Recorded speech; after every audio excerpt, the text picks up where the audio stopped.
जय माता दी। मैं हूं आपका अपना अनिरुद्धाचार्य, आपका अपना भाई, आपका अपना बेटा। महाराज का मंत्र में आपका बहुत बहुत स्वागत है।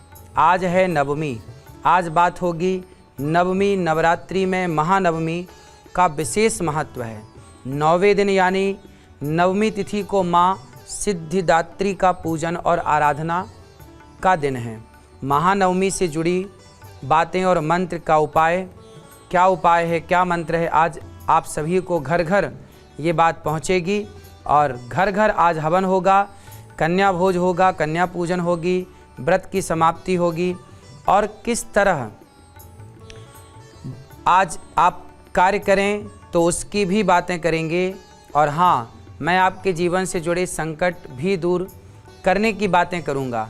आपको बस अपना वीडियो बनाकर हमको व्हाट्सएप पर भेजना है। नंबर शो के दौरान और दिन भर TV9 भारतवर्ष पर फ्लैश किए जाएंगे। तो चलिए कार्यक्रम आरंभ करते हैं।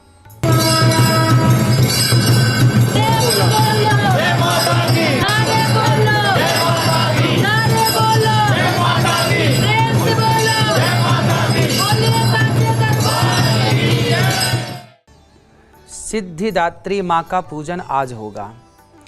नव देवी की हम पूजा करते हैं। आज नवमी है।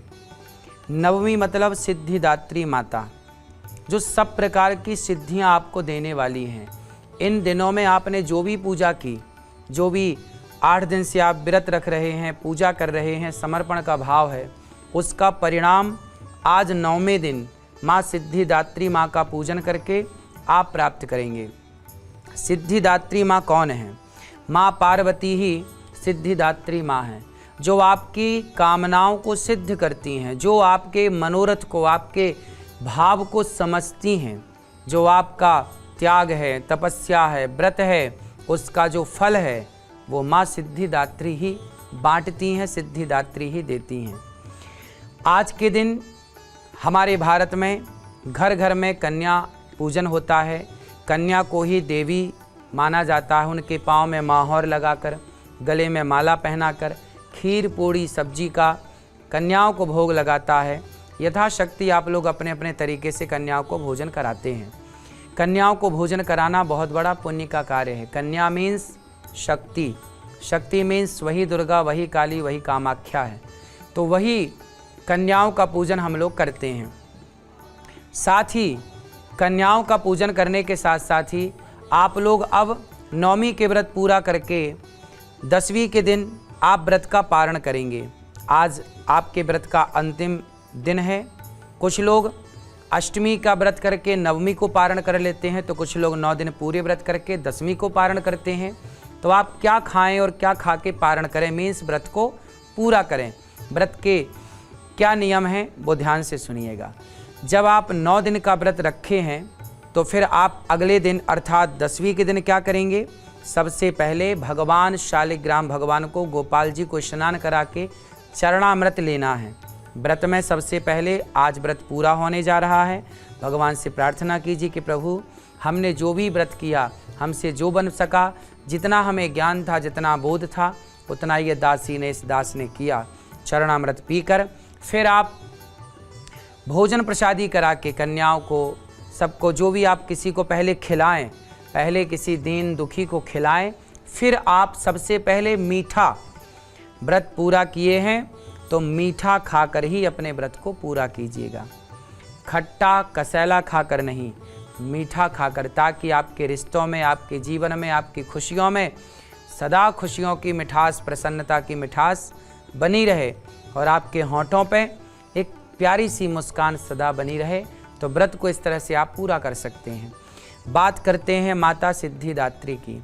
माँ सिद्धिदात्री क्या क्या दे सकती हैं? ये नवमी है। अंक में सबसे बड़ा अंक होता है 9। 9 ऐसा अंक है कि 9 का जब पहाड़ा पढ़ते हैं तो 9 ही शेष रहता है, ना कम ना ज़्यादा। 9 एक कम 9, 9 दूनी 18, 8 और 1 9, 9 तिया 27, 7 और 2 9। इस तरह पूरा पहाड़ा पढ़ेंगे तो 9 के पहाड़े में केवल 9 ही शेष रहता है।